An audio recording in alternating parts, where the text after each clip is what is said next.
Nice Motorsports releases Kaden Honeycutt right before the playoffs. What do we think about Hocevar's new nickname, Hurricane Hocevar? Plus, will Iowa Speedway be back in 2026?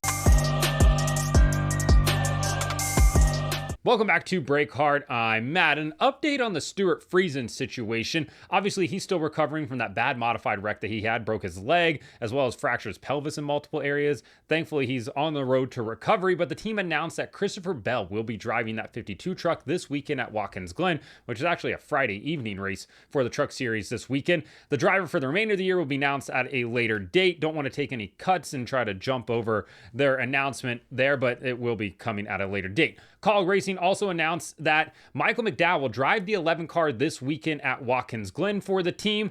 A surprising move considering they do have AJ Allmendinger in-house, who is very good at road course racing, especially in the Xfinity Series as well. Instead, McDowell will drive that car there, and then Justin Haley will drive the car at Daytona as well. So all three Spire drivers in 3 consecutive weeks will have driven the Kaulig Xfinity Series equipment. Just making a note of that.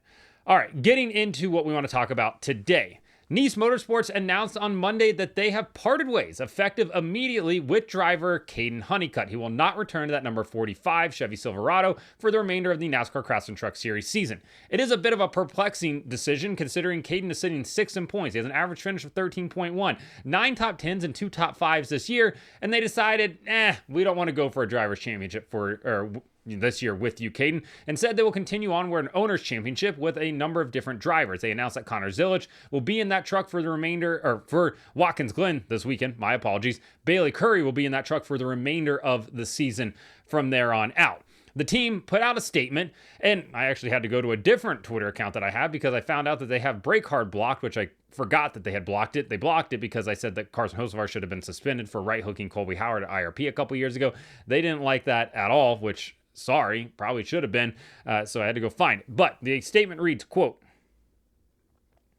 Nice Motorsports has released Kaden Honeycutt from his driving duties for the organization effective immediately. Connor Zilic will pilot the number 45 Chevy Silverado at Watkins Glen. Bailey Curry will serve as the driver for the remainder of the season beginning at Richmond. Phil Gold will remain as a crew chief with no other personnel changes on the team. Honeycutt has signed a contract to race with a different truck series organization and OEM in 2026. Making this change allows our team the opportunity to begin building for next year. So putting a guy that's not going to race in the truck more than one race, Connor Zilic, is helping them build for next year. Well, it's going to help them figure out where they stand with their road course program. Listen, I don't care who you're going to put in that truck next year on a full-time basis. They're not going to be as good as Connor Zilic is on a road course. So I guess you'll have the data to be like, hey, this is what you could do with it, but probably won't be able to do that with it. Like I said, it's a perplexing move, but not an unexpected move from a team like Nice Motorsports, who has a history of making some illogical, in my opinion, decisions at times.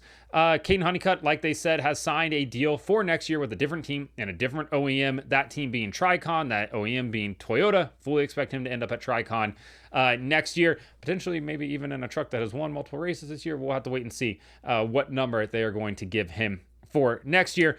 Don't expect Kaden to miss any races. Do expect him to be at Watkins Glen this weekend. Do expect him to race the remainder of the season as well. He will still contend for a driver's championship, all things considered, at least like that's what we've heard. And the team will continue to try for an owner's championship as well. But yeah, a bit of a perplexing move right before the playoffs start. But like I said, it's Nice Motorsports. You never know what you're going to get at times over there. So yeah, Kaden Honeycutt not returning to the 45 truck this season. One thing NBC did on Sunday, other than show full screen commercials and just absolutely piss off the entire fan base and put what some people still believe is a British man announcing the series. He's not British. Lee Diffie is in fact Australian. Australia down here, England up here. They're not the same. He's also not related to Shane Van Gisbergen because you believe that they sound the same. They're actually not even from the same country. Australia is different than New Zealand. I don't know how to explain that to people. I don't have time for an entire geography lesson. If one is wanted, let me know. We will set up the map and we will talk about geography and where people are from and where accents are from as well. Getting into the Carson Hocevar aspect of this, though, Lee Diffie really tried to push the Hurricane Hocevar nickname on Sunday at Iowa.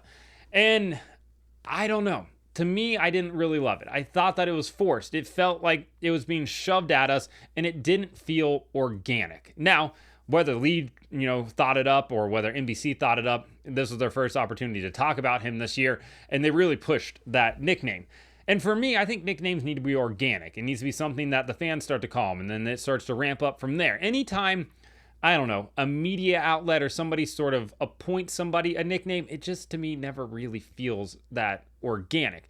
And Hurricane, I don't know if Hurricane's a great nickname or not. Yeah, you're right. Hurricanes do come in. You're aware of them. They're going to come in, they're going to destroy things, and they're going to leave without apologizing. And that's what Hocevar does, right? Like, he exists. There's a chance that he's going to hit you at some point. When he does, he's going to destroy stuff, and then he's not going to apologize for it. As we saw on Sunday night when he posted his Instagram post from Iowa this weekend, and the song he had on there was IDAGF, which means I don't give a, the rest of it there.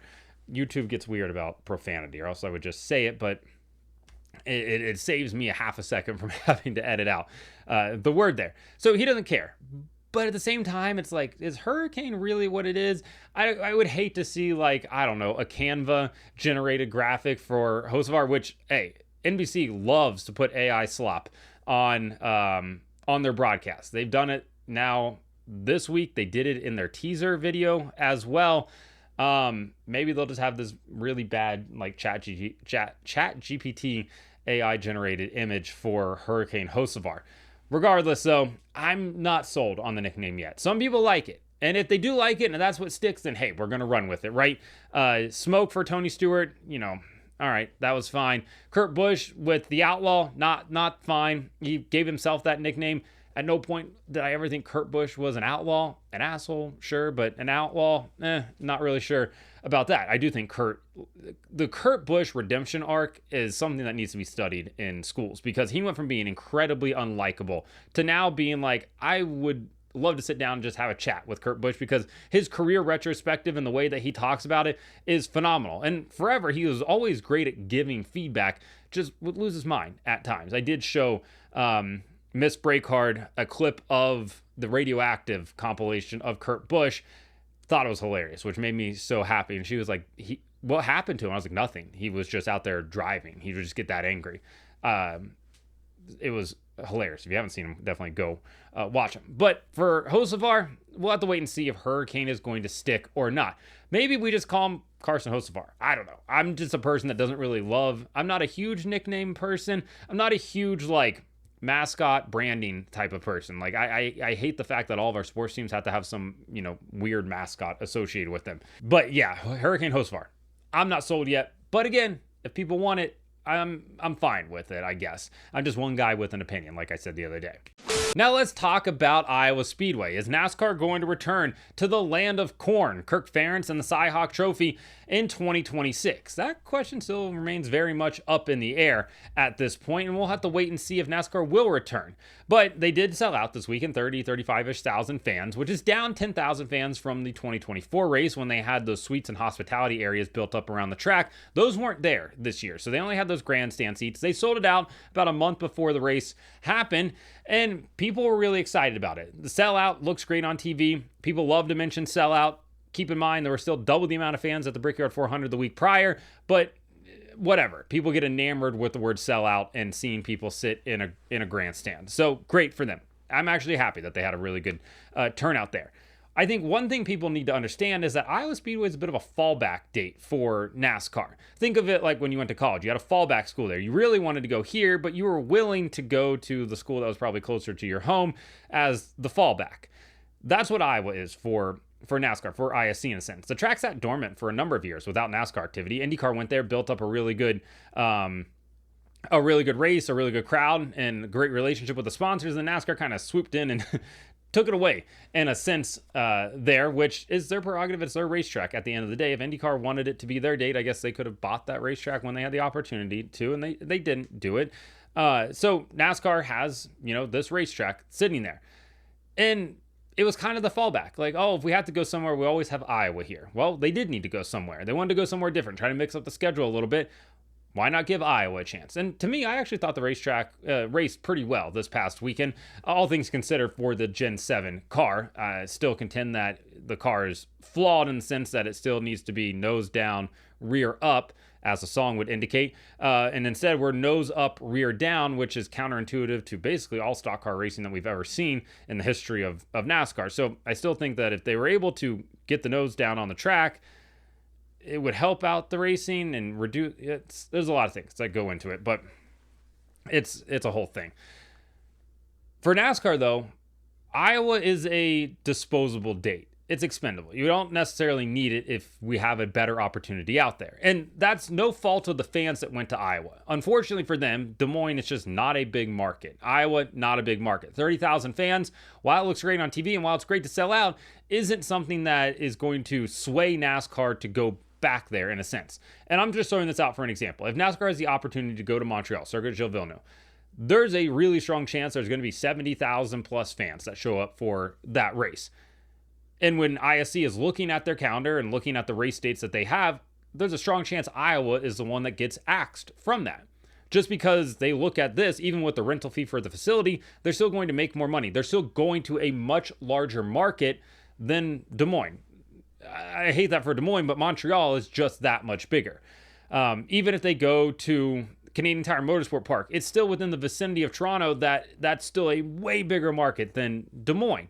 So for NASCAR and for Iowa, I think that's what you have to look at here. For Iowa fans, yeah, it would suck to lose your date. I understand it. People don't want to lose it. People do really, in fact, like this date that live in that area and seem to really enjoy it. On the other hand, though, for NASCAR, it's a bit disposable, right? Like it's, we can go there, we can not go there. It's fine either way for them. It's not something that's going to really make or break it. Yeah, losing an oval is probably not going to be popular amongst the fan base, but from a financial standpoint for NASCAR and from a growth standpoint, if there is a better opportunity out there, then Iowa might be the one to cut because they still have places like Kansas, Gateway, Chicagoland Speedway, all those places that, you know, fans can go to. You just lose a date in the Midwest in a sense. From an activation standpoint, there are a number of ag companies within NASCAR, so that could maybe sway it. But yeah, it's a date that you could lose or could be back. I'm fine with it being back in 2026. I think that would be great if it was in fact back, but it hasn't been confirmed for the schedule next year. So we'll wait and see what that holds when NASCAR finally wants to let us know where everybody's headed next season. So let me know in the comments what you think about College Racing having their Spire drivers take over the Xfinity program there for at least the next two races. Nice Motorsports dropping Kaden Honeycutt. Whether or not you like the Hurricane Hocevar nickname, and do you think NASCAR should go back to Iowa next season? Like and subscribe to the channel. Follow me on TikTok at BreakHard, Instagram, Twitter, and Facebook at BreakHardBlog.